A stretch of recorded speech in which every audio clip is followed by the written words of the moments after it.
नमस्कार दोस्तों, स्वागत है आपका हमारे इस YouTube latest free mind channel पे। ये आपके सामने दिख रहा होगा दृष्टि की एक बुक है, जो क्यूब बुक बोली जाती है। पंचम संस्करण है, नया वाला संस्करण है। इसमें आप देख रहे होंगे ये सामान्य विज्ञान की बुक है। अगर आप सीटेट पेपर 2 कंप्लीट कर चुके हैं, पास हैं और बिहार का 6 to 8 वैकेंसी में बैठने वाले हैं, तो मैं दावे के साथ कहता हूँ कि ये वीडियो आपके लिए रामबाण साबित हो सकती है। सामान्य विज्ञान की है, आईएएस, पीसीएस सहित अन्य एक दिवसीय जितनी भी परीक्षाएं होती हैं, NDA, CDS, CAPF, SSC, UP triple SC इत्यादि जितनी भी परीक्षाएं होती हैं, उनके लिए उपयोगी हो सकती है। मैं आपको चैप्टर वाइज पूरा साइंस कवर कराने वाला हूँ। अगर आप साइंस के विद्यार्थी हैं तो हमारे चैनल को सब्सक्राइब कर लीजिएगा। मैं आपको कहीं भी आपको साइंस की ज़रूरत है तो अगर यहाँ से हमारे वीडियो को देख लेते हैं तो मैं आपको गारंटी दे रहा हूँ कि आप साइंस का पेपर बेहतर से बेहतर करके आएंगे, फोड़ के आएंगे पेपर को। इसमें देखिए, मैं अगले पेज पे चलूँगा। इसमें अगला पेज पे आपका देखने को मिलेगा सिलेबस क्या है। मैं जीव विज्ञान से शुरू कर रहा हूँ। बायोलॉजी दिख रही है आपको। जैविक वर्गीकरण में सजीवों के गुण हैं, कोशिकीय संगठन से लेकर के ये सब एक एक बताऊंगा। तो आपका जो है इस सिलेबस में ही वीडियो खींच जाएगा। मानव शरीर के तंत्र हैं, कोशिका एवं ऊतक के बारे में दिया है, श्वसन तंत्र के बारे में दिया है। फिर चलेंगे हम अगले पेज पे। ये आप लोग चाहें सिलेबस का बायोलॉजी के तो आप स्क्रीनशॉट ले सकते हैं। परिसंचरण तंत्र है, ग्रंथियां हैं, एंजाइम्स हैं, जीवों में पोषण है, ये सब पढ़ना है आपको। फिर चलेंगे हम नेक्स्ट पेज पे। इस पेज का भी आप स्क्रीनशॉट ले लीजिएगा। एक बार दिखा देते हैं बढ़ा करके। इसमें देखिए पादप हार्मोन्स वगैरह के बारे में दिया हुआ है। जैव विकास, आनुवंशिकी एवं मानव रोग दिया हुआ है। इसी तरह से फिर अगले पेज पे चलेंगे और आपको दिखाएंगे कि आप कहाँ तक पहुँचे हैं। ये बायोमेट्रिक है, बायोमेट्रिक पहचान प्रणाली है, बायोपायरेसी है, टेलीचिकित्सा है, जैव आतंकवाद है। ये सब आपको पढ़ने को मिलेगा। कृषि एवं पशुपालन के बारे में पढ़ने को मिलेगा। इसी से क्वेश्चन आने हैं और मैं दावे के साथ कह रहा हूँ कि अगर अंत तक आप वीडियो में बन जाते हैं तो साइंस का कोई भी क्वेश्चन होगा आपसे अगर नहीं छूट सकता है। आप देखिए, मैं उन लोग के लिए वीडियो नहीं बनाया हूँ जिनके पास ऑलरेडी बुक है, जिनके पास पैसे हैं, उनके लिए वीडियो नहीं बनाया हूँ। वीडियो उनके लिए है जो मेरे भाई और बहनें तैयारी कर रहे हैं और उनके पास फीस के अलावा नई किताब खरीदने के पैसे नहीं हो पाते हैं। तो मैं दावा कर रहा हूँ कि सारे बुक का पीडीएफ मैं धीरे धीरे करके, अगर आप हमसे जुड़ते हैं तो हमारे इस यूट्यूब चैनल पे होगा और आप जब चाहें तब देख सकते हैं और अपने एजुकेशन को नया आयाम दे सकते हैं। इसी कड़ी में हम आगे बढ़ेंगे। जीव विज्ञान, बायोलॉजी, ये बायोलॉजी से हम शुरू करते हैं इस सेशन को और बायोलॉजी से हमारा साइंस का शुरू हो रहा है। बीपीएससी टीआरई में अगर 6 से 8 में बैठने वाले हैं तो कान खोल के सुन लीजिए। इस वीडियो को कैसे भी करके देख लीजिएगा आप, आपके लिए रामबाण साबित होगा और दिसंबर से लेकर जनवरी के बीच में आप 6 to 8 के टीचर बन जाएंगे अगर साइंस स्ट्रीम से हैं तो। अब हम चलेंगे नेक्स्ट पेज पे और जहाँ से शुरू होता है चैप्टर, और चैप्टर में देखेंगे और आपको दिखाएंगे, समझाएंगे जैविक वर्गीकरण के बारे में। जैविक वर्गीकरण सामान्य परिचय से शुरू होता है। थोड़ा बड़ा कर लेंगे इसमें और सामान्य परिचय पेन ले लेते हैं हम। जीव विज्ञान जो है विज्ञान की वह शाखा है जिसके अंतर्गत, देख रहे हैं, जीव विज्ञान विज्ञान की वह शाखा है जिसके अंतर्गत समस्त सजीवों अर्थात जीवधारियों का विस्तृत अध्ययन किया जाता है। बायोलॉजी शब्द का प्रयोग सर्वप्रथम 1801 में लेमार्क और ट्रेविरेनस जर्मनी ने किया था। जीव विज्ञान को विज्ञान की एक शाखा के रूप में स्थापित करने के कारण अरस्तु को जीव विज्ञान का जनक कहा जाता है। यानी फादर ऑफ बायोलॉजी कहा जाता है। अरस्तु की जंतु विज्ञान का जनक कहा जाता है। फादर ऑफ जूलॉजी कहा जाता है। ये देख रहे हैं पुस्तक जो लिखे थे अरस्तु, हिस्टोरिया एनिमलियम उनकी पुस्तक है। उनमें लगभग 500 जंतुओं का वर्णन किया। थियोफ्रेस्टस हैं, उन्हीं के शिष्य हैं। थियोफ्रेस्टस को वनस्पति विज्ञान का जनक कहा जाता है। फादर ऑफ बॉटनी कहा जाता है थियोफ्रेस्टस को, जिन्होंने बुक लिखी है हिस्टोरिया प्लेनेटेरियम नामक पुस्तक। अब इसी में हम देखेंगे अगली कड़ी जो है, सजीवों के गुण क्या क्या होते हैं, सजीव क्या क्या गुण धारित करते हैं। कैरेक्टरिस्टिक्स ऑफ लिविंग ऑर्गेनिज्म, ये तो आपको पता होगा। सजीवों की प्रकृति बनाने वाले, स्वयं विकसित होने वाले एवं स्वयं विनिमय करने वाले संवादात्मक तंत्र होते हैं, जो बाह्य उद्दीपनों के प्रति प्रतिक्रिया दिखाने में सक्षम होते हैं। निम्नलिखित गुणों के आधार पर सजीवों का निर्जीवों से अलग किया जाता है। कोशिकीय संगठन क्या होता है, सेलुलर ऑर्गेनिज्म क्या होता है। सभी सजीवों की संरचना एवं क्रियात्मक इकाई कोशिका है। यह जीवों का एक निर्धारित लक्षण भी है। उपापचय क्या होता है, मेटाबॉलिज्म।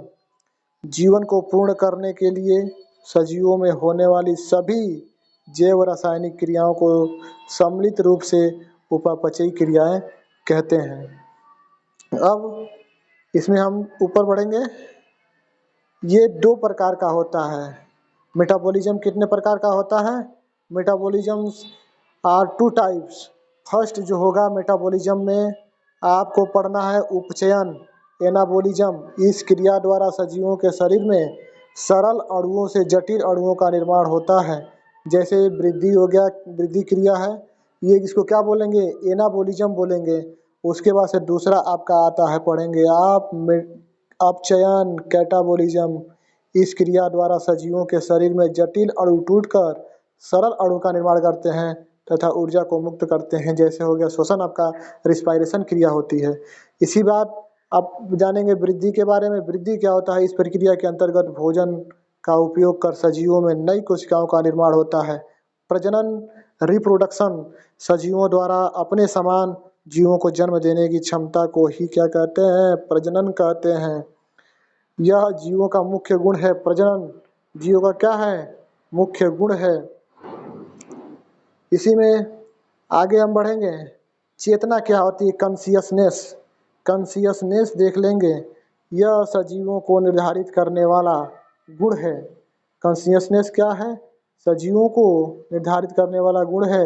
इसके अंतर्गत संवेदनशीलता, सेंसिटिविटी आती है, अर्थात सभी सजीवों में अनुमति करने व प्रकाश, ताप, जल, गुरुत्व, रासायनिक पदार्थ आदि के प्रति प्रतिक्रिया करने की क्षमता होती है। उपयुक्त के अलावा गति, पोषण, न्यूट्रिशन, उत्सर्जन, एक्सर्शंस भी सजीवों के लक्षणों के अंतर्गत आते हैं। इन लक्षणों से स्पष्ट होता है कि पौधे, जंतु दोनों ही सजीव हैं। निम्नलिखित लक्षणों के आधार पर पौधे तथा जंतुओं में विभेद किया जा सकता है। कौन कौन से लक्षण हैं, आगे हम आपको बताने जा रहे हैं। पादप एवं जंतुओं में अंतर कैसे करेंगे।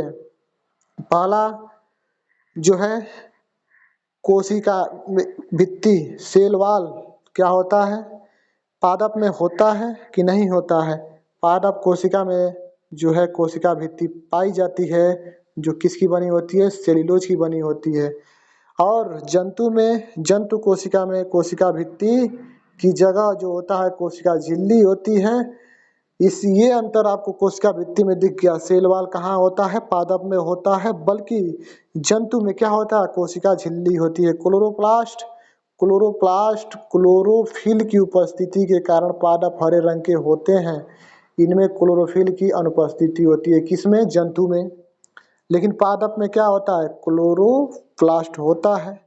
रसधानी, माइक्रो बिलाई वैक्यूल्स जिसको बोलते हैं, रसधानी, पादप कोशिकाओं में बड़ी रसधानियां पाई जाती हैं। कोशिका द्रव्य सेल सैप से भरी होती हैं, जबकि जंतु कोशिकाओं में पादप कोशिका की तुलना में छोटी रसधानियां पाई जाती हैं। देख रहे हैं, सेंट्रोसोम के बारे में पढ़िए। तारककाय कुछ पादपों में अनुपस्थित होता है। तारककाय जंतु कोशिकाओं में अक्सर केंद्रक में पाया जाता है और कोशिका विभाजन में सहायक होता है, लेकिन तारककाय जो है सेंट्रोसोम पादप में नहीं होता है। इसी में आगे बढ़ेंगे, आप देख लेंगे पोषण क्या होता है। पादप अपना भोजन जो है स्वयं तैयार करते हैं, इसलिए ये स्वपोषी होते हैं। जंतु अपने भोजन पौधे एवं अन्य जंतुओं पर निर्भर करते हैं। ये अपवाद के रूप में यूग्लिना देख लेंगे। यूग्लिना जो है जानवर जंतु तो है लेकिन स्वपोषी है, उसी का ये अपवाद है। इसी में अगली पीडीएफ जो होगी आपकी, अगले पेज पे हम चलेंगे तो इसमें देखेंगे और क्या क्या अंतर होता है जंतु और पादप में। क्या गति होती है पादप में, तो आप बोलेंगे मृदा में स्थिर होते हैं, अपवाद है। शैवाल जो हो गया, क्लेमाइडोमोनास है, परंतु पत्तियों एवं कलियों में हल्का संचार होता है। जंतु भोजन हेतु गति करते हैं। अपवाद के रूप में आपको देख लेंगे कोरल एवं स्पंज। इसी में वृद्धि क्या होती है, जड़ों एवं तनों के शीर्ष पर पाए जाने वाली विभज्योतक क्षेत्र मेरिस्टेमेटिक जोन के कारण पादप पूरे जीवन काल में वृद्धि करते रहते हैं, जबकि जंतुओं में वृद्धि एक निश्चित आयु तक होती है। देख रहे हैं। इसके बाद आप चलेंगे, क्या उत्सर्जन पादप में भी होता है या दोनों में होता है या दोनों में नहीं होता, इसके बारे में आप जानेंगे।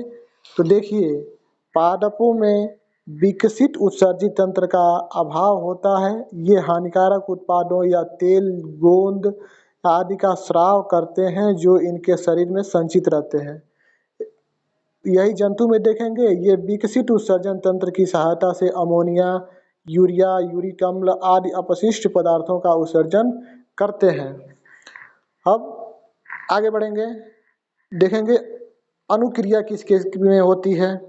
अनुक्रिया पादपों में तंत्रिका तंत्र एवं संवेदी अंगों का अभाव होता है, जिस कारण विभिन्न उद्दीपनों यथा प्रकाश संपर्क आदि के प्रति इनकी प्रतिक्रिया जो होती है धीमी हो जाती है। जंतुओं में विकसित तंत्रिका तंत्र एवं संवेदी अंग पाए जाते हैं जो उद्दीपनों के प्राप्त परंतु प्रतिक्रिया करती हैं, तुरंत प्रतिक्रिया करेंगे उद्दीपन के प्रति। जीवों के नामकरण की द्विनाम पद्धति एक होती है। द किंगडम कैरोलस लिनियस ने इसको विभाजित किया था। तो इसमें क्या हो जाएगा, जीवों के नामकरण की द्विनाम पद्धति क्या है। जीवों के आधुनिक वर्गीकरण की शुरुआत कैरोलस लिनियस ने द्विजगत सिद्धांत टू किंगडम क्लासिफिकेशन से होती है। उन्होंने जीवों को जंतु जगत किंगडम और पादप जगत किंगडम प्लांटी में बांटा। कौन बांटा, कैरोलस लिनियस। इसलिए लिनियस को वर्गीकी का पिता कहा जाता है, फादर ऑफ टेक्सोनॉमी कहा जाता है। ये बात फैक्चुअल है, ये याद रखिएगा। वर्गीकी का पिता कौन है, father of taxonomy Carolus Linnaeus. सन 1753 में कैरोलस लिनियस ने जीवों के नामकरण को द्विनाम पद्धति को प्रचलित किया। इसके अनुसार प्रत्येक जीवधारी का नाम लैटिन के दो शब्दों से मिलकर बना है। पहला शब्द है वंश नाम एवं दूसरा शब्द है जाति नाम, स्पीसीज नेम कहलाता है। उदाहरण, मानव का नाम जो है होमोसेम्पियस है। उदाहरण के रूप में देखेंगे, मानव का नाम जो है होमोसेम्पियस है, जिसमें होमो उस वंश का नाम है जिसकी एक जाति सेम्पियंस है। जैव समुदाय के अध्ययन के लिए हमें जीवधारियों को कुछ समूहों में वर्गीकृत करना पड़ता है ताकि समान गुणों एवं संरचना वाले जीवों के अध्ययन का एक साथ किया जा सके। आधुनिक जीव विज्ञान में सर्वाधिक मान्यता जो है व्हिटकेयर आर.एच. व्हिटकेयर जो है 5 जगत वर्गीकरण दी जाती है जिनके उन्होंने जीवों को बांटा है। आर.एच. व्हिटकेयर इन्होंने किस किस वर्ग में बांटा है जीवों को? उन्होंने जीवों को जो बांटा है किंगडम नामक 5 बड़े वर्गों में बांटा है। ये 5 जगत हैं। पहला जो हो जाएगा मोनेरा, प्रोटिस्टा, कवक, पादप जंतु। मोनेरा, प्रोटिस्टा, कवक, पादप जंतु। मोनेरा में क्या क्या आएंगे? ये एक कोशिकीय प्रोकैरियोटिक जीवों का समूह है, अर्थात इनमें न तो संगठित केंद्रक होती है और न ही विकसित कोशिकांग होते हैं। इनमें केंद्रिका झिल्ली का अभाव होता है। इनमें कुछ में कोशिका भित्ति पाई जाती है, कुछ में नहीं पाई जाती है।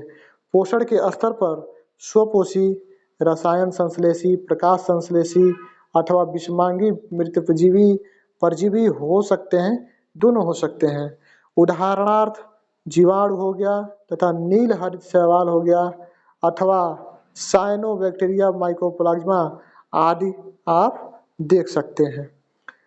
ये तो रहा मोनेरा जगत। अब आगे आपका आता है प्रोटिस्टा। प्रोटिस्टा क्या होता है? इनमें एक कोशिकीय यूकैरियोटिक जीव आते हैं। हालांकि कभी कभी ये बहुकोशिकीय भी होते हैं, यथा कल्प या समुद्री घास। प्रोटिस्टा जगत पादप जंतु, कवक जगत के बीच कड़ी का कार्य करते हैं। इस वर्ग के कुछ जीवों में गमन करने के लिए सोलिया फ्लैजेला नामक संरचनाएं भी जो है पाई जाती हैं। कुछ कोशिका भित्ति पाई जाती है। इनमें केंद्रिका झिल्ली पाई जाती है तथा ये स्वपोषी विषमपोषी दोनों तरह के होते हैं। उदाहरणार्थ कोशिकीय शैवाल, एक कोशिकीय शैवाल, diatom, protozoa, Euglena, paramecium, chlorella, amoeba आदि इसी जगत के सदस्य हैं। किस जगत के सदस्य हैं? प्रोटिस्टा। अगला जगत आता जो है आपका किंगडम कवक है, फंजाई।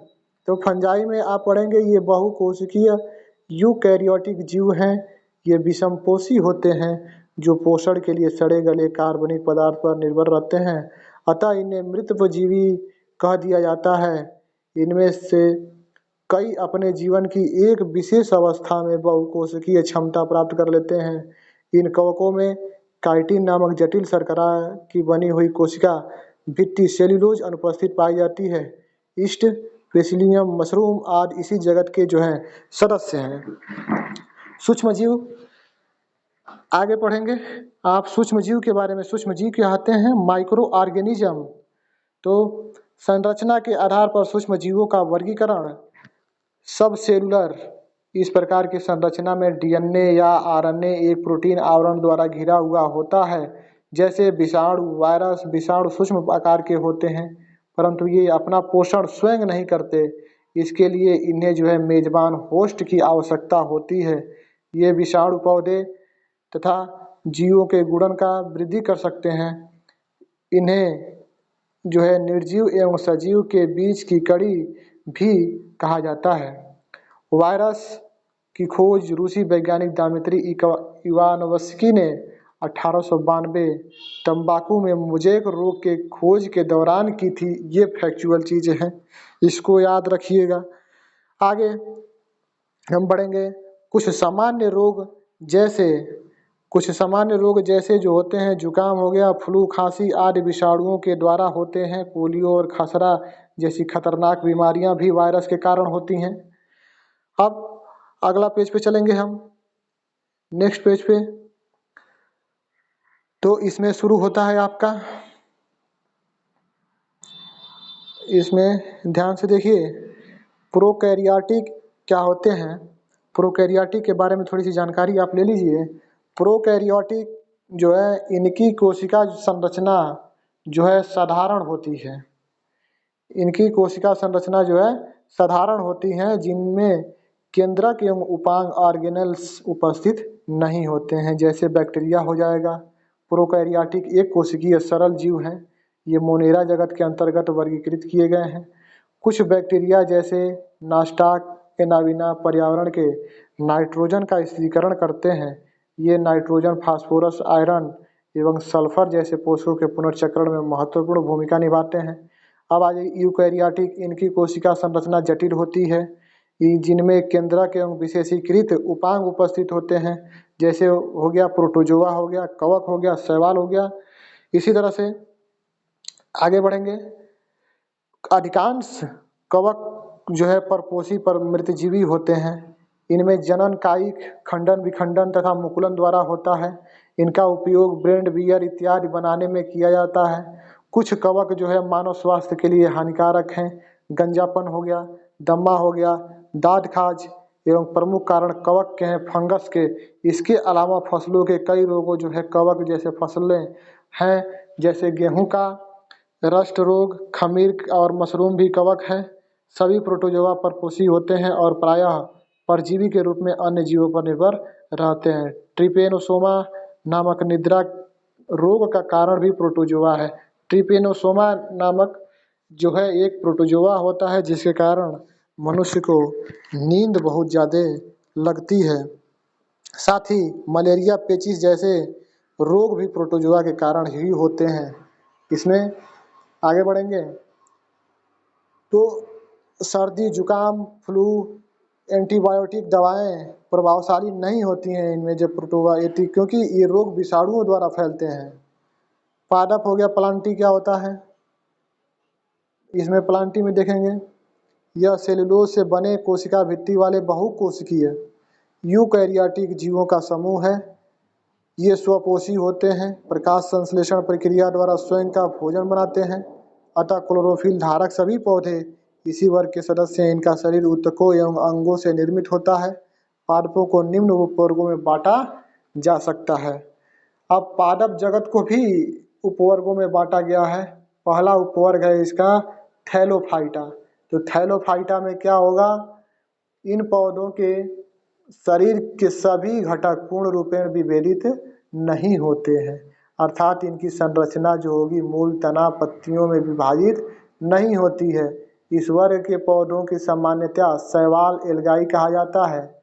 ये मुख्यतः जलीय पादप होते हैं, जैसे यूलोथ्रिक्स, स्पाइरोगोइरा, कारा इत्यादि हो जाएगा।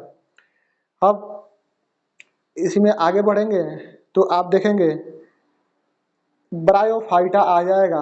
पादप का जो है अन्य दूसरा वर्ग जो होगा ब्रायोफाइटा होगा। ब्रायोफाइटा क्या होता है, इस वर्ग के पादपों में जल एवं अन्य चीजों का शरीर के अंग एक अंग से दूसरे भाग में संवहन के लिए विशिष्ट संवहनी ऊतक नहीं पाए जाते हैं। ब्रायोफाइटा में एक जगह से दूसरे जगह संवहनी ऊतक नहीं पाए जाएंगे। ये पादप तना, पत्तों जैसी संरचना में विभाजित होती है। इस वर्ग का पौधों को पादप वर्ग का उभयचर भी कहा जाता है। उदाहरण के लिए जैसे वो मास फ्यूनेरिया हो जाएगा, मार्केसिया इत्यादि हो जाएंगे। ये देख रहे हैं, ये मार्केसिया का फिगर है, ये मार्केसिया हो जाएगा। और ये जो हो जाएगा आपका, ये है मासेस। अब अगला जो हो जाएगा वर्गीकरण इसका टेरिडोफाइटा। टेरिडोफाइटा क्या होता है, इन पौधों का शरीर जड़, तना, पत्तियों में विभाजित होता है। इनमें संवहन ऊतक भी उपस्थित होते हैं। उदाहरणार्थ फर्न हो गया, हॉस्टेल इत्यादि। उपयुक्त तीनों वर्गों के पादपों में जननांग अप्रत्यक्ष है तथा इनमें बीज उत्पन्न करने की क्षमता नहीं होती। कौन कौन, थैलोफाइटा, ब्रायोफाइटा और टेरिडोफाइटा, ये तीनों उपवर्ग पढ़ चुके हैं। ये फर्न का फिगर है, देख लीजिएगा, फर्न है ये। और धान की फसल भी किसमें आती है, आपका टेरिडोफाइटा में। अभी क्या पढ़ रहे हैं, टेरिडोफाइटा। नेक्स्ट आपका जो होगा वो होगा जिम्नोस्पर्म। तो जिम्नोस्पर्म के बारे में जानेंगे, क्या होता है जिम्नोस्पर्म। यानी ये पौधे नग्न बीजी होते हैं, अर्थात इनके बीज फलों के अंदर होते नहीं होते हैं। ये पौधे बहुवर्षीय सदाबहार काष्ठीय होते हैं, जैसे ये साइकस हो गया। अब आगे बढ़ेंगे, नेक्स्ट पेज पे चलेंगे तो नेक्स्ट पेज पे हम देखेंगे क्या क्या दिया हुआ है। एंजियोस्पर्म क्या होता है और जियोस्पर्म, जिम्नोस्पर्म और एंजियोस्पर्म के बारे में पढ़ेंगे। यहाँ एंजियोस्पर्म के बारे में देखिए, इन पौधों के बीज जो है फलों के अंदर बंद रहते हैं। इनके बीजों का विकास अंडाशय के अंदर होता है, जो बाद में फल बन जाते हैं। इन्हें पुष्पी पादप भी कहा जाता है। बीजपत्रों की संख्या के आधार पर एंजियोस्पर्म वर्ग दो भागों में बांटा जाता है। एक बीजपत्री, जिनमें एक बीजपत्र होता है, और द्विबीजपत्री हो जाएगा, जिसमें दो बीजपत्र पाया जाता है। जंतु, इसके बाद से जंतु वर्ग आ जाता है एनिमेलिया। एनिमेलिया क्या देखेंगे, यह एनिमेलिया जो होता है यह यूकैरियोटिक बहुकोशिकीय विषमपोषी प्राणियों का वर्ग है, जो कोशिका भित्ति रहित कोशिकाओं से बनी हुए। प्राणियों की संरचना जो है आकार एवं भिन्नता होते हुए भी उनकी कोशिका व्यवस्था, शारीरिक सममिति, पाचन तंत्र, परिसंचरण तंत्र एवं जनन तंत्र रचना कुछ आधारभूत समानताएं पाई जाती हैं। इन्हीं विशेषताओं का वर्गीकरण का आधार बनाया गया। जंतु जगत के वर्गीकरण का आधार जो रखा गया है निम्न है। पहला रखा गया है संगठन के स्तर। संगठन के स्तर, लेवल ऑफ ऑर्गेनिज्म। उसके बाद आता है सिमेट्री, सममिति। उसके बाद आता है द्विकोरिकी त्रिकोरिकी संगठन। उसके बाद आता है शरीर की गुहा, प्रगुहा या सिलोम। उसके बाद आता है खंडीकरण। उसके बाद से आता है पृष्ठ रज्जु। इन सब के आधार पर वर्गीकरण होगा। संगठन के स्तर, यद्यपि प्राणी जगत के सभी सदस्य जो होते हैं बहुकोशिकी हैं, परंतु सभी एक ही प्रकार की कोशिका के संगठन को प्रदर्शित नहीं करते हैं। कुछ कोशिकीय स्तर का संगठन दिखता है तो कुछ उत्तक स्तर का संगठन दिखता है। प्लेटीहेल्मिन्थेज एवं अन्य संघों में जब आप देखेंगे तो पाएंगे अंग का स्तर जो है उनमें अलग अलग दिखता है। एनेलिड हो गया, आर्थ्रोपोडा हो गया, मोलस्का हो गया, इकाइनोडर्म होता है। रज्जुकी में अंग मिलकर तंत्रिका तंत्र के रूप में शारीरिक कार्य करते हैं। अंग तंत्र के स्तर पर संगठन कहलाता है। विभिन्न प्राणी समूहों के अंग तंत्र विभिन्न प्रकार की जटिलताएं प्रदर्शित करते हैं। जैसे किसी में परिसंचरण तंत्र पाया जाता है तो किसी में बंद परिसंचरण तंत्र पाया जाता है। सममिति के आधार पर आर्य सममिति जो होगी, प्राणी को सममिति के आधार पर भी श्रेणीबद्ध किया जाता है। असममिति एसिमेट्रिक स्पंज में पाई जाती है, जिसमें किसी भी केंद्रीय अक्ष से गुजरने वाली रेखा इन्हें दो बराबर भागों में विभाजित नहीं करती है। जैसे सिलिंट्रेट, टेनोफोर, इकाइनोडर्म में अर्य सममिति पाई जाती है, जिसमें किसी भी केंद्रीय अक्ष से गुजरने वाली रेखा प्राणी के शरीर को दो समरूप भागों में विभाजित करेगी। इसका मतलब समझते हैं, अगर बीच में से आधा आधा करेंगे तो दोनों ओर जो होगा बॉडी का पार्ट सेम दिखेगा। यानी जो इतना बॉडी का पार्ट इधर होगा उसका आधा बॉडी का पार्ट दूसरे साइड भी होगा।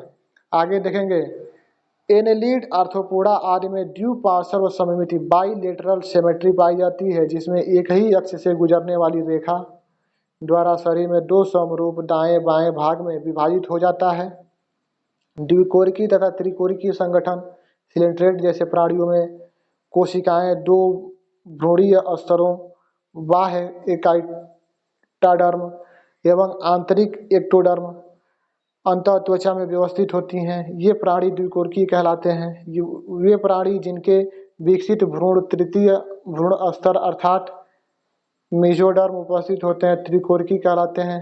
जैसे प्लेटीहेल्मिन्थेज में रज्जुकी तक के प्राणी, प्रगुहा शरीर की गुहा, शरीर भित्ति, बॉडी वाल तथा आहार नाल गट वाल के बीच गुहा कैविटी की उपस्थिति अथवा अनुपस्थिति वर्गीकरण महत्वपूर्ण आधार है। मध्य त्वचा मेसोडर्म जो होगा, मेसोडर्म के बारे में, इसे आच्छादित शरीर गुहा को देह गुहा या प्रगुहा कहते हैं। इसे प्रयुक्त प्राणी को प्रगुही प्राणी कहते हैं। जैसे हो जाएगा एनेलिड, मोलस्का, आर्थ्रोपोडा, इकाइनोडर्म तथा कार्डेटा। कुछ प्राणियों में यह गुहा जो है मेसोडर्म से आच्छादित नहीं होती है। मध्य त्वचा बाह्य त्वचा अंतः त्वचा के बीच बिखरी हुई थैली के रूप में पाई जाती है। ऐसे शरीर कुट गुहा एवं ऐसे प्राणी कुटगुहिक कहे जाते हैं। उदाहरण एल्के एलमेंटीज। जिन प्राणियों में शरीर गुहा नहीं पाई जाती है उन्हें अगुही कहते हैं। ये कोई एलिमेंट कहते हैं, जैसे प्लेटी हेलमेंथीज हो गया। खंडीकरण क्या होता है? खंडीकरण में देखेंगे कुछ प्राणियों में शरीर बाह्य तथा आंतरिक रूप से श्रेणीबद्ध खंडों में विभाजित रहता है, जिसमें कुछ अंगों की पुनरावृत्ति होती है। इस प्रक्रिया को खंडीकरण कहते हैं। उदाहरण केचुए का शरीर हो जाएगा। पृष्ठ रज्जु नोटोकॉर्ड मध्य त्वचा मेसोडर्म से उत्पन्न होती है। भ्रूण विकास के समय पृष्ठ सतह से बनती है। पृष्ठ रज्जु युक्त प्राणी की रज्जु की कार्डेटा तथा पृष्ठ रज्जु रहित प्राणी को अरज्जु की नॉन कार्डेटा कहते हैं। जंतु जगत को पृष्ठ रज्जु की उपस्थिति के आधार पर दो भागों में बांटा गया है। जंतु जगत को देखिएगा नोटोकॉर्ड की उपस्थिति में दो आधार में बांटा गया है। पहला क्या है? पहला जो है अरज्जुकी नॉन कार्डेटा और दूसरा जो है कार्डेटा रज्जुकी। नॉन कार्डेटा में क्या है? इन जंतुओं के शरीर में नोटोकॉर्ड नहीं पाया जाता है। और कार्डेटा में जो होगा इसमें क्या होता है? कार्डेटा इन जंतुओं के जीवन चक्र की किसी न किसी अवस्था में नोटोकॉर्ड पाया जाता है। ये लाइन देख लीजिएगा।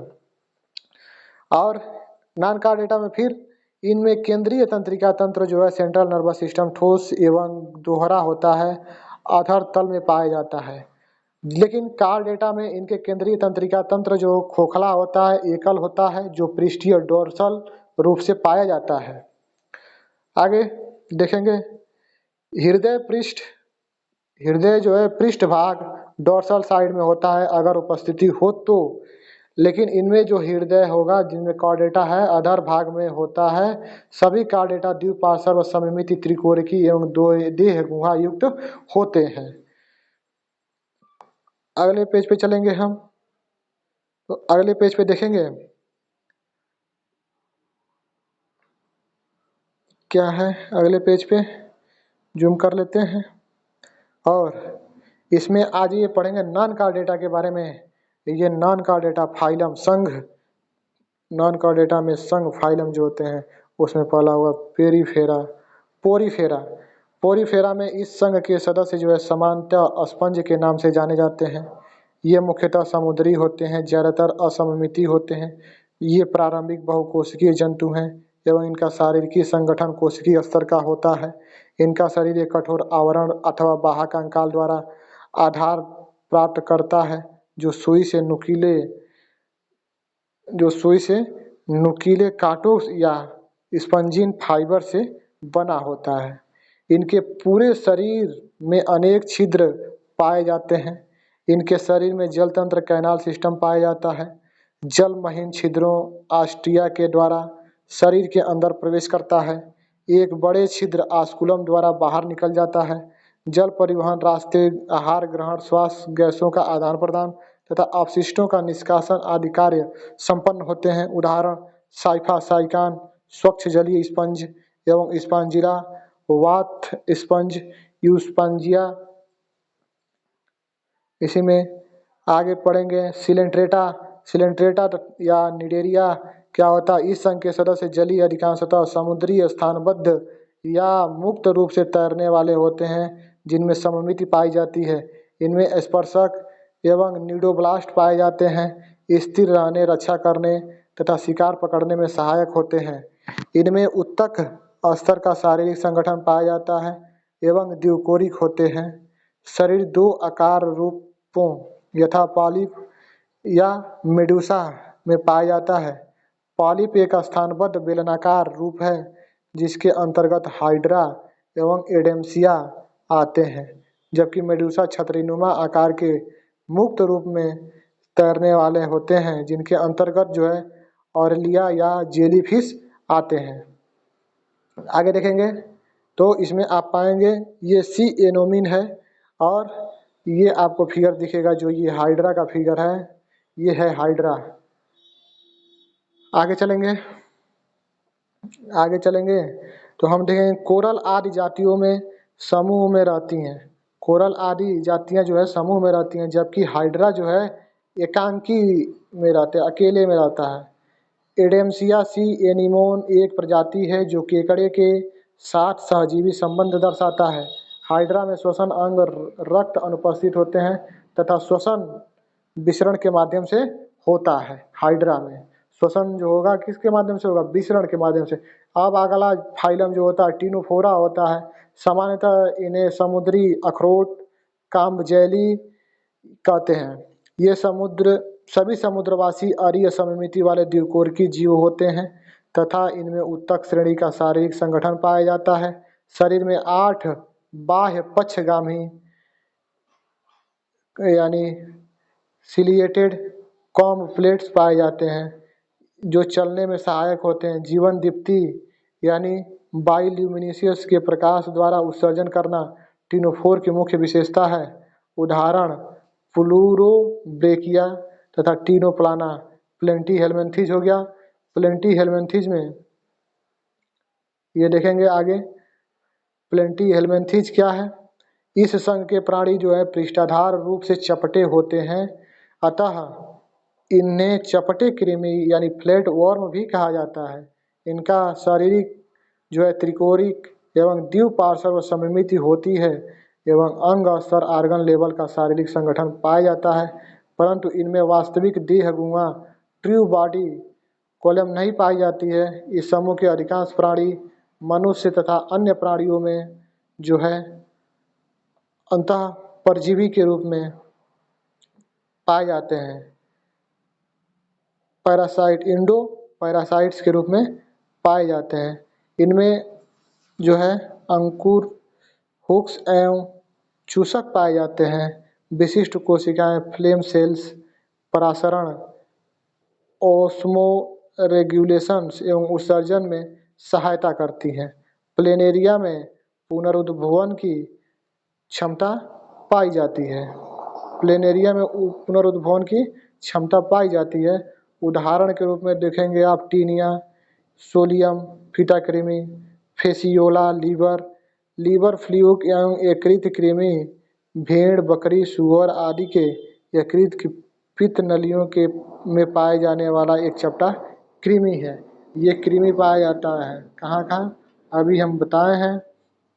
चलेंगे नेक्स्ट पेज पे और देखेंगे क्या दिया हुआ है इसमें। अब आपका जो पढ़ना है ये निमेटोडा या एस्केलेमेंथीज, इसको क्या बोलेंगे? निमेटोडा या एस्केलेमेंथीज। ये क्या होता है?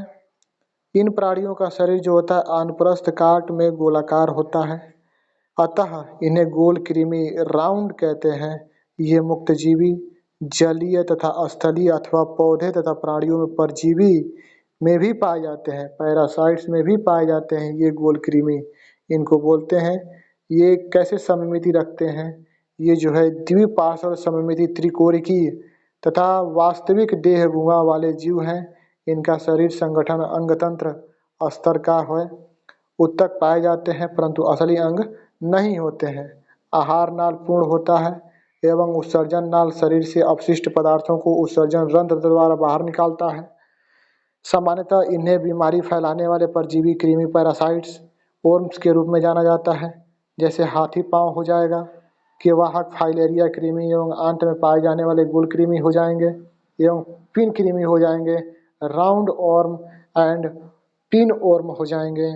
अक्सर मादा नर से लंबी होती है। किसमें? ये पिन कृमि के रूप में जो है इसमें मादा जो होगी अक्सर नर से क्या होगी? लंबी होगी। उदाहरण के लिए हो जाएगा आपका, उदाहरण के लिए गोल कृमि एस्केरिस पिन कृमि फाइलेरिया कृमि एवं बुचेरिया हुकवर्म एवं अंकुश कृमि एनसाइलोस्टोमा एनेलिडा में आप देखेंगे इस संघ के प्राणी जो होते हैं जलीय समुद्री एवं ताजे जल अथवा स्थलीय स्वतंत्र जीवी एवं कभी कभी परजीवी होते हैं। वास्तविक देह गुहा वाले ये द्विपार्श्व सममिति त्रिकोणिकी तथा अंगतंत्र संगठन के होते हैं यानी प्रदर्शित करने वाले होते हैं। इसमें आगे देखेंगे आप इनके शरीर की सतह जो है अस्पष्टता खंड अथवा विखंडों में बटी होती है। इसलिए इस संघ को एनेलिडा कहते हैं। नेरिस ने नर तथा मादा अलग, परंतु केचुए तथा जोंक में नर तथा मादा पृथक होते हैं। उदाहरण नेरिस फ्रेटनो केचुआ, हिरुडेनेरिया रक्त चूसक, जोंक आर्थ्रोपोडा हो जाएगा। आर्थ्रोपोडा यह प्राणी जगत का, आर्थ्रोपोडा के बारे में देखिए, आर्थ्रोपोडा के बारे में, यह प्राणी जगत का सबसे बड़ा संघ है। पृथ्वी पर लगभग 2/3 जाति आर्थ्रोपोडा ही है। पृथ्वी पर जितने भी प्राणी हैं उसमें से 2/3 जो हैं आर्थ्रोपोडा ही हैं। ये द्विपार्श्व सममिति त्रिकोणिकी तथा प्रगुही तथा इनमें अंग तंत्र, अस्तर, आर्गन सिस्टम लेवल का संगठन पाया जाता है। इनमें खुला परिसंचरण तंत्र, रक्त वाहिकाएं अनुपस्थित पाया जाता है। अतः रुधिर वाहिकाओं में नहीं बहता है, बल्कि देह गुहा ही रक्त से भरी रहती है। रक्त रंगहीन होता है। रक्त में हीमोग्लोबिन की अनुपस्थिति के कारण हीमोलिम्फ कहलाता है। हीमोलिम्फ कहलाता है। इनका शरीर जो होता है बाह्य कंकाल काइटिन से निर्मित, इससे ढका रहता है, कंकाल से ढका रहता है। शरीर जो है सिर, वक्ष तथा उदर में विभाजित होते हैं। इनमें संधि युक्त पाद ज्वाइंटेड लेग पाया जाता है। जैसे झींगा 19 जोड़े झींगा होते हैं। इनमें पादप कितने होते हैं? 19 जोड़े पादप होते हैं झींगा में। अब उसके बाद आता है आपका संवेदी अंग। संवेदी अंग जैसे हो जाएगा एंटीना नेत्र, सामान्य तथा संयुक्त स्टिस तथा संतुलन अंग आदि पाए जाते हैं। नर एवं मादा जो है पृथक होते हैं। ये अधिकांशतः अंडे देने वाले होते हैं। मकड़ी जो होती है स्पिनरेटस, सिल्क बुनने वाला अंग की मदद से जाला बुनती है। ये देख लीजिए ध्यान से, सिल्क बुनने वाला अंग जो होता है उनका क्या होता है? स्पिनरेटस होता है। तिलचट्टा हृदय जो होता है 13 चैम्बरों का बना होता है। तिलचट्टा का हृदय जो होगा 13 चैम्बर का बना होता है। और यह एक जो है सेंसरी हेयर्स द्वारा अल्ट्रासोनिक साउंड प्राप्त करता है। सिल्वर फिश या रजत मिनाब एक पंखहीन कीट है। जोंक, मच्छर, खटमल, प्रतिस्पंदक पाए जाते हैं, परंतु यह बर्रे में नहीं पाए जाते हैं।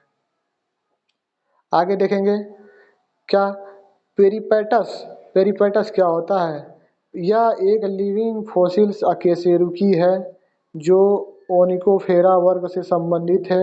यह एनेलिडा तथा आर्थ्रोपोडा को जोड़ने वाला लिंक के रूप में जाना जाता है।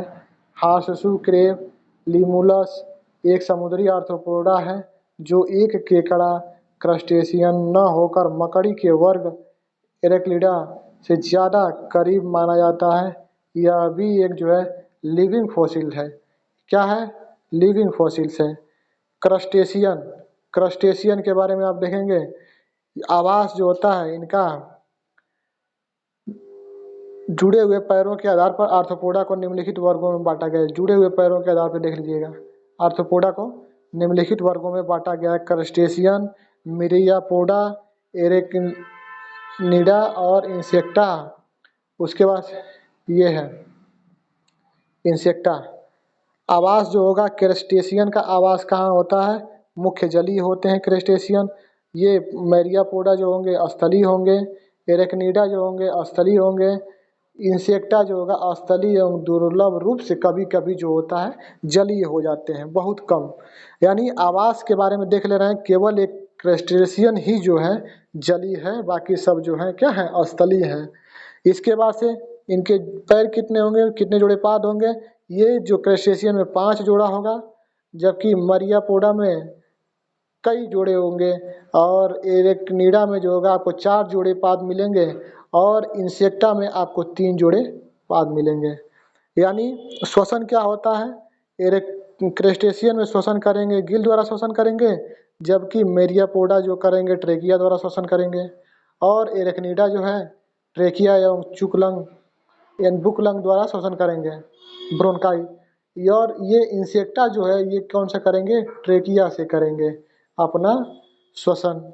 ये इनके बारे में जानकारी रही। फिर हम चलेंगे नेक्स्ट पेज पे। तो नेक्स्ट पेज पे देखेंगे क्या दिया हुआ है।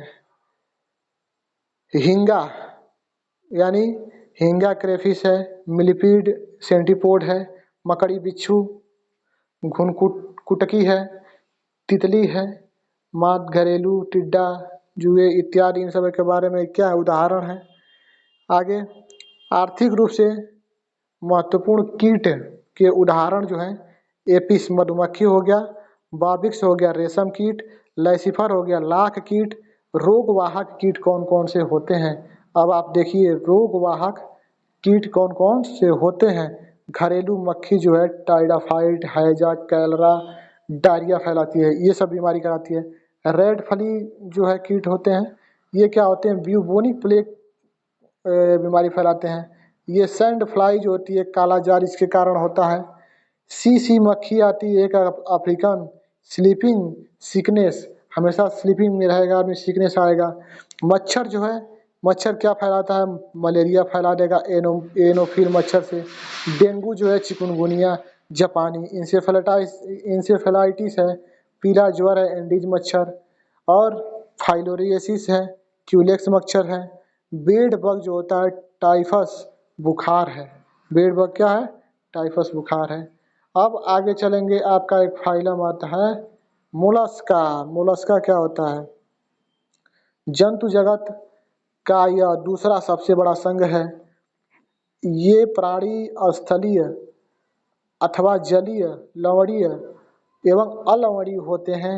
इनका शरीर जो होता है द्विपार्श्व और सममित त्रिकोणीय तथा प्रगुही होता है। इनकी देह गुहा बहुत कम होती है तथा शरीर में थोड़ा विखंडन होता है। शरीर कोमल होता है जो कठोर कैल्शियम कवच द्वारा ढका रहता है। इनमें खुला संवहन तंत्र पाया जाता है। श्वसन तथा उत्सर्जन कार्य भी होता है।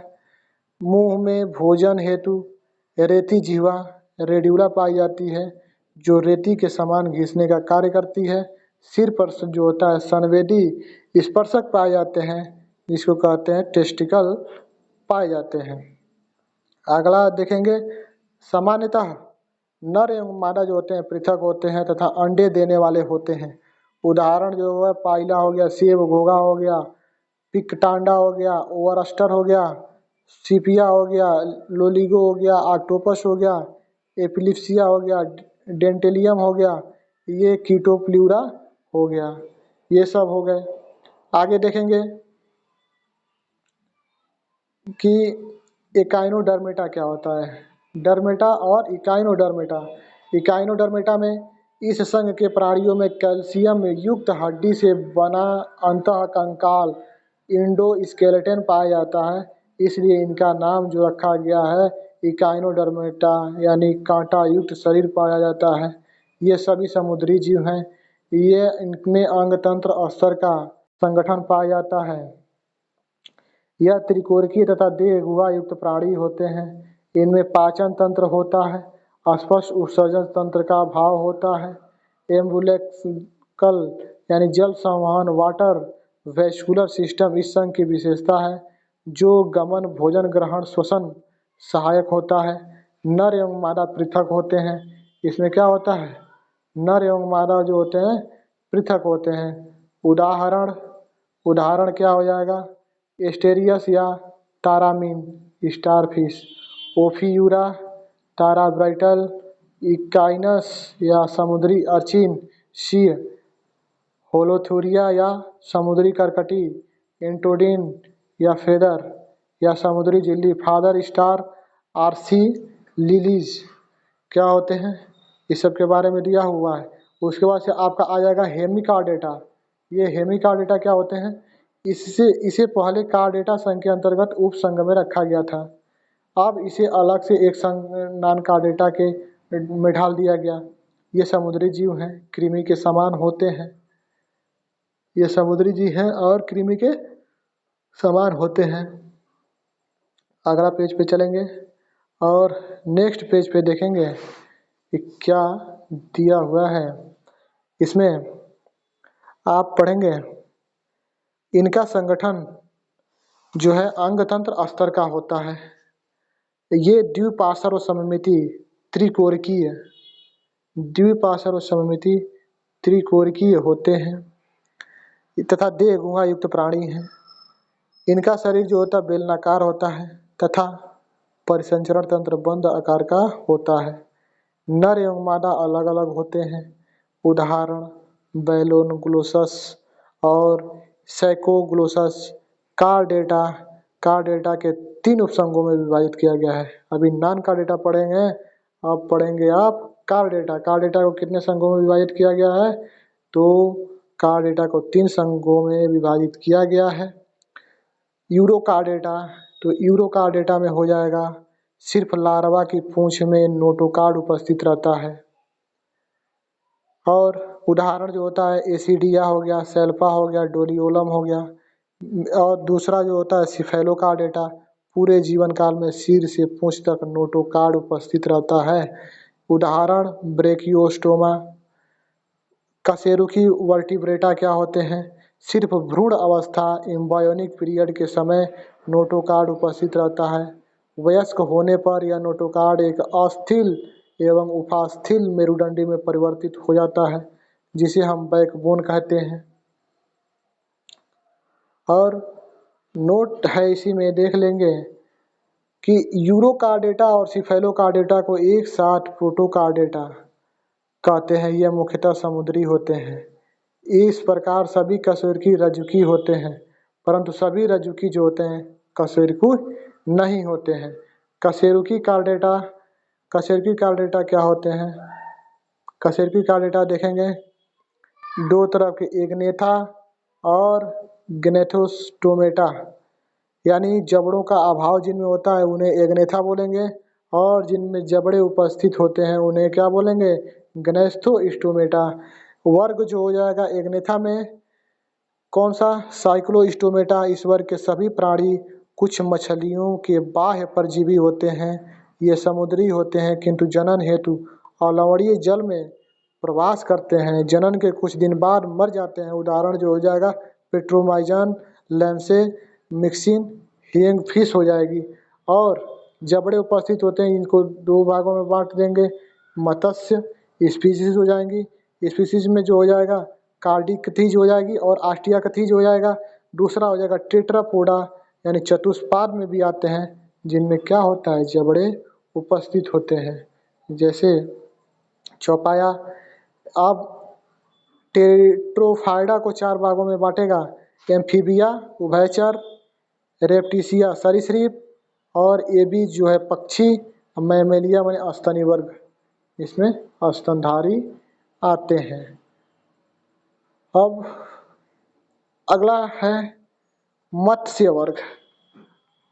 अब आप पढ़ेंगे मत्स्य वर्ग।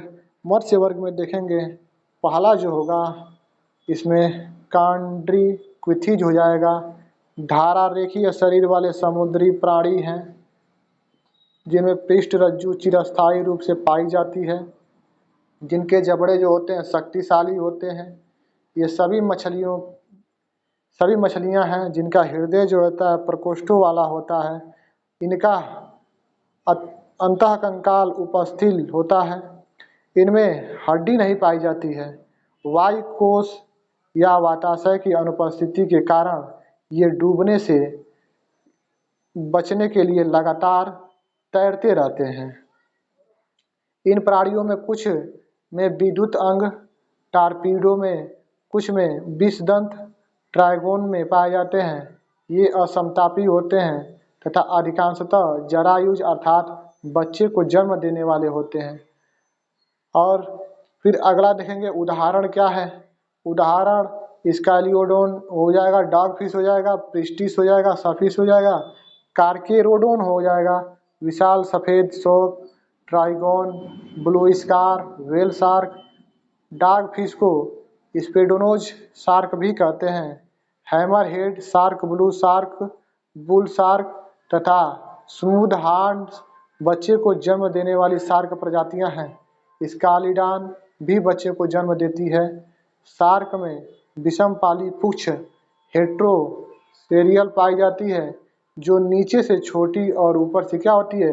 बड़ी होती है। आगे आस्टिकोथीज। आस्टिकोथीज में क्या होता है?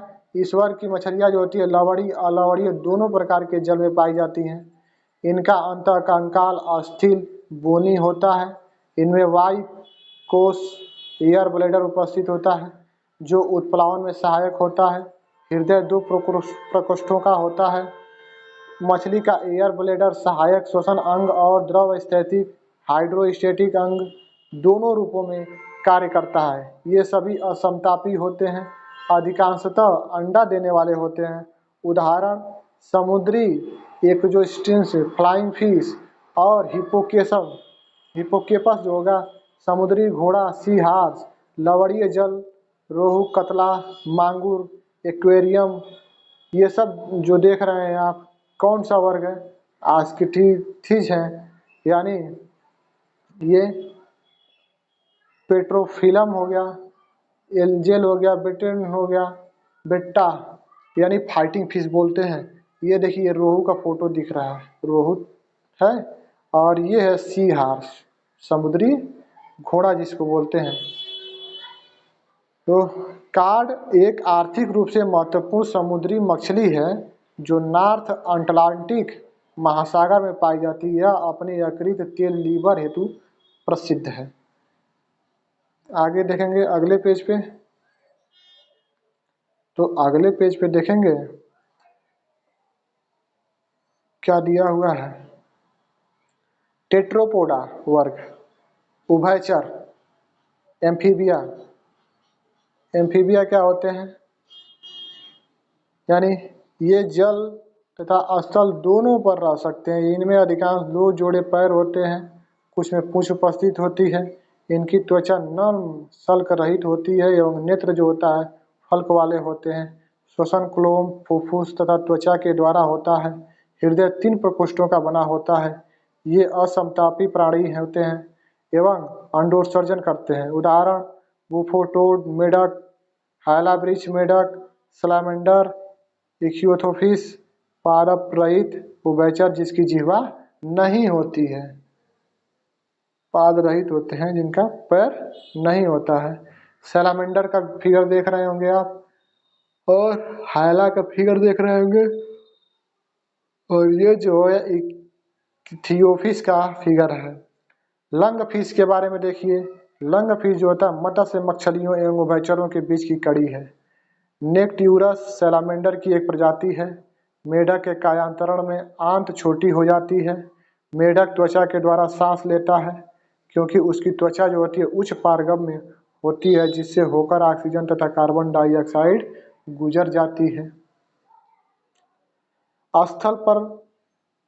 स्थल पर वयस्क मेढक अपने फेफड़ों द्वारा श्वसन करता है। सरीसृप रेप्टिलिया, ये अधिकांशतः स्थलीय प्राणी हैं जिनका शरीर जो होता है शुष्क सल्क युक्त त्वचा से ढका रहता है। ये सल्क केरोटिन से बने होते हैं। इनमें बाह्य कर्ण छिद्र नहीं पाए जाते हैं। हृदय जो होता है सामान्यतः 3 प्रकोष्ठों का होता है, परंतु मगरमच्छ में जो होता है 4 प्रकोष्ठ का होता है। 4 कोष्ठक पाए जाते हैं। ये जो होता है असमतापी होते हैं। ये असमतापी होते हैं, अंडे देने वाले होते हैं। उदाहरण जैसे टर्टिल हो गया, कछुआ हो गया, टेरोटाइज हो गया, छिपकली हो गई, घरेलू छिपकली हो गई, गिरगिट हो गया, एलिगेटर हो गया, घड़ियाल, कोबरा, करैट, वाइपर। अंत में इतने जो है कोबरा, करैट, वाइपर जो है तीनों जहरीले सांप हैं आदि। बोआ आ जाएगा, बोआ पाइथन जिसको अजगर बोलते हैं, बुल स्नेक, किंग स्नेक आदि सांप जो होते हैं जहरीले नहीं होते हैं। जहरीले सांपों के विष ग्रंथियां जो होते हैं कशेरुक प्राणियों के तार लार ग्रंथियों के समान होमोलोगस है। इनके जहरीले दंत मैक्सिलरी दंत के रूप में है, मैक्सिलरी दंत के रूप में है। आगे देखेंगे इसी में तो हमें मिलेगा पक्षी एविज। एविज इनका मुख्य लक्षण शरीर के ऊपर पंखों की उपस्थिति तथा उड़ने की क्षमता है। इनमें चोंच पाई जाती है। इनमें अंतःकंकाल की लंबी अस्थियां खोखली होती हैं तथा वायु कोश एयर कैविटीज युक्त होती है। हृदय पूर्ण 4 प्रकोष्ठों का बना होता है। यह समतापी होते हैं।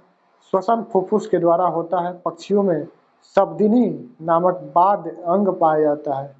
ये देखिएगा, ध्यान देने वाली बात है। पक्षियों में एक ही अंडाशय होता है। पक्षियों में एक ही अंडाशय होता है क्योंकि प्रायः बाया अंडाशय ही विकसित होता है, जबकि गुर्दा जो होगा फेफड़ों एवं वृषण 2-2 होते हैं। कैसोवरी, कीवी और ये हो गया रिया हो गया। आगे देखेंगे महत्वपूर्ण तथ्य क्या है।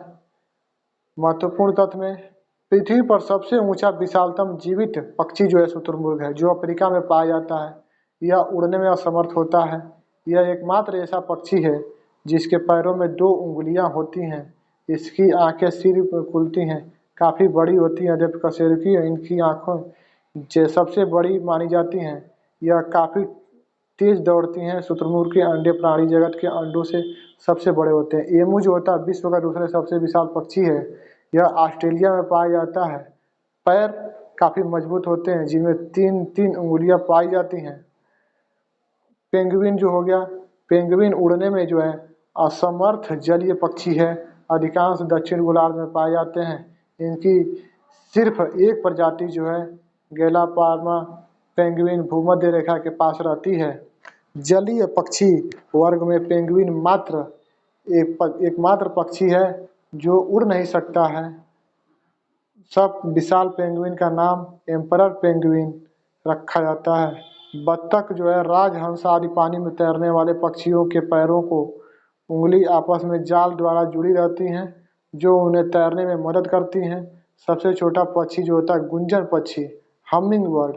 यह एक जो है ऐसा पक्षी है जो आगे पीछे दोनों तरफ उड़ सकता है। हमिंग पक्षी देखिएगा कितनी अच्छी बात है, दोनों तरफ उड़ सकता है एवं तेजी से दिशा बदल सकता है। इस पक्षी का मस्तिष्क पूरे पक्षी में सबसे बड़ा होता है।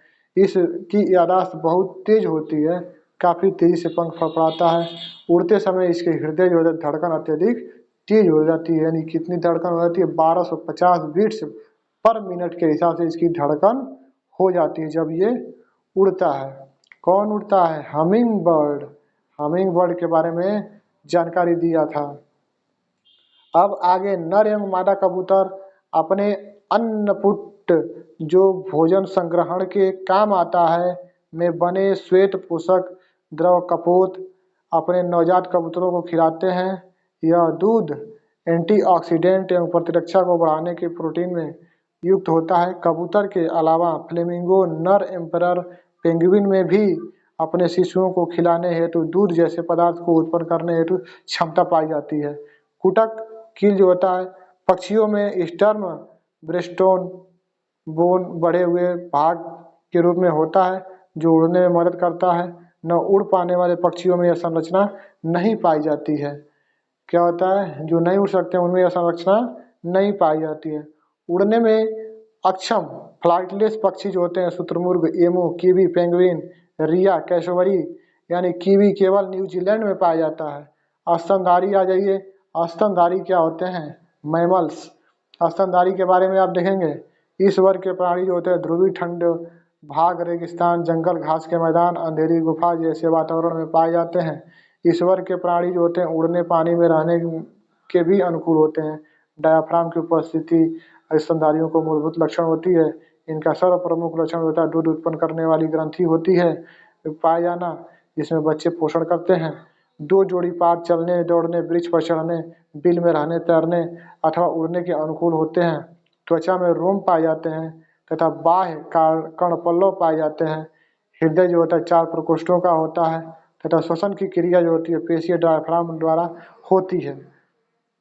इसी में स्तनधारी में मनुष्य भी आ जाएंगे। आगे देखेंगे कुछ को छोड़कर सभी स्तनधारी बच्चे को जन्म देते हैं। अंडे को देने वाले स्तनधारी कौन कौन से होते हैं? प्रोटोथेरिया, प्लेंटिपस, डकबिल, स्पाइनी, एंटेटर, एक्डिना, मोनोट्रोमेटा गण जो है इनमें यूरिनरी ब्लैडर नहीं पाया जाता है परंतु रोम हेयर पाए जाते हैं। ये इलेक्ट्रिक फील्ड उत्पन्न कर अपने शिकार को पकड़ते हैं। ये स्तनधारी एवं सरीसृप के बीच की कड़ी माने जाते हैं। आगे देखेंगे बच्चे देने वाले स्तनधारी कौन कौन से हैं? जरायूज, मेटाथेरिया, मार्सुपियल मेमल्स, कंगारूआ, मैक्रोमस कोयल्स, यूथेरिया वर्ग, मेटाथेरिया वर्ग था और ये आ गया एथेरिया वर्ग। एथेरिया वर्ग बने प्लेसमेंटल मेमल्स, कुत्ता, बिल्ली, भालू, गेंडा, पांडा, लोमड़ी, सील, हाइना, बाघ, शेर, कार्निवोरा गण के अंतर्गत ये सब आते हैं। आगे देखेंगे डॉल्फिन हो गई, well killer whale blue, sperm whale, हाथी जिराफ गाय बैल बकरी भेड़ हिरन, घोड़ा गद्दा जेब्रा टापिर ऊंट गेंडा दरियाई घोड़ा, मैनेटीज सी लायन चूहा खरगोश छुछुंदर, हेजवान गिलहरी शाही, मनुष्य गिवन, महान कृमि गोरिल्ला चिंपैंजी, ऑरिंगुटेन गण के अंतर्गत क्या होते हैं आते हैं। समुद्री घोड़ा हो गया, वालरस हो गया, और ये हो गया टापिर हो गया, और ये हो गया कांटेदार जंगली चूहा हो गया, कांटेदार जंगली चूहा हो गया। महत्वपूर्ण तथ्य जो हो गया, महत्वपूर्ण तथ्य में देखेंगे क्या कह दिया, ब्लू व्हेल विशालतम स्तनधारी है, विश्व का सबसे विशाल प्राणी है, यह पृथ्वी का सबसे बड़ा शावक पैदा करती है एवं जन्म के समय भी विश्व को सबसे विशाल प्राणी माना जाता है। इसके वजन में प्रतिदिन 200 पाउंड की बढ़ोतरी होती है। जंतु जगत में इनको शावक वृद्धि की दर से सबसे तीव्र होती है। क्रिल के अतिरिक्त जप्लेंक्टन सिगडेंस तथा विभिन्न प्रकार की छोटी मछलियां इनका भोजन है। पृथ्वी का विशालतम वन्य प्राणी अफ्रीकी हाथी है। बिना रीढ़ की हड्डी वाले पशुओं में पित्ताशय नहीं पाया जाता है, परंतु रीढ़ वाले प्राणी हुए भी घोड़ों एवं चूहों में पित्ताशय नहीं होता है। आगे देखेंगे जो है चमगादड़ में मध्य पट डायाफ्राम उपस्थित होता है, जिसके कारण वो पक्षियों से भिन्न होती है। खरगोश सदस्यों को चेतावनी देने हेतु पिछले अंगों से जमीन पर प्रहार करता है। डायनासोर करोड़ों वर्षों पृथ्वी में सबसे प्रमुख स्थलीय कशेरुकी जीव थे। ये सरीसृप वर्ग के प्राणी थे जो कि ट्राइएसिक काल में पैदा हुए थे एवं क्रिटेशियस युग जो है 65 मिलियन वर्ष पूर्व में विलुप्त हो गए। आर्कियोप्टेरिक्स पक्षी एवं सरीसृप वर्ग के बीच की कड़ी हैं, जिनमें नखरित पंख जबड़े दांत और पूंछ क्या होते हैं उपस्थित होते हैं। अगले पेज पे चलेंगे। अगले पेज पे हम देखेंगे इसमें आ गया है क्वेश्चंस, और क्वेश्चन हमको आपको कराएंगे अगले वीडियो में। क्वेश्चन आपको मिलेगा, इसमें केवल बुक का थ्योरी था और बुक के थ्योरी के साथ नहीं तो वीडियो हो जाएगा लंबा। और इसमें देखिए सम होते हैं, यानी चींटी की प्रजाति को कवक के कृषकों के रूप में जाना जाता है। कुछ अन्य कीट जैसे दीमक हो गया, भृंग हो गया, मार्स पेरिविंकल भी कवक के कृषकों के रूप में पाए जाने वाले प्रजाति जैविक होते हैं। प्रोबायोटिक्स जीवित लाभकारी बैक्टीरिया और यीस्ट का संयोजन है जो स्वाभाविक रूप से शरीर के भीतर पाए जाते हैं। बैक्टीरिया के आमतौर पर नकारात्मक दृष्टि से ऐसे जीवों के रूप में देखा जाता है जो आपको बीमार अथवा कथन सही कर सकते हैं। एसिडोफिलस बैक्टीरिया में जो स्वाभाविक रूप से मानव आंत्र शरीर अन्य भागों में होता है। यह बैक्टीरिया पाचन तंत्र की लैक्टोज जैसे लैक्टिक एसिड विखंडित करने में मदद करता है। मानव आंत्र बैक्टीरिया सूक्ष्म होते हैं, अतः कथन दो गलत है। इसमें कई तरीके के जिनमें मानव प्रोबायोटिक सप्लीमेंट कर सकते हैं कि ये कई रूपों में आती हैं, जिनमें खाद्य पदार्थ, कैप्सूल, गोलियां, पाउडर, तरल पदार्थ। इसी के साथ इस चैप्टर का ख़त्म होता है। और अगर आप इस सेशन में अंत तक बने रह गए तो आपका बहुत बहुत धन्यवाद। और मैं दावा करता हूँ कि इस चैप्टर से जो भी क्वेश्चन आएंगे आप ज़रूर करेंगे, और मैं इस क्वेश्चन का सेशन भी लेके आऊँगा इस बुक का, ये जो देख रहे हैं अभ्यास प्रश्न, और आपको करने का मौका दिया जाएगा। अंत तक बने रहने के लिए आपका धन्यवाद।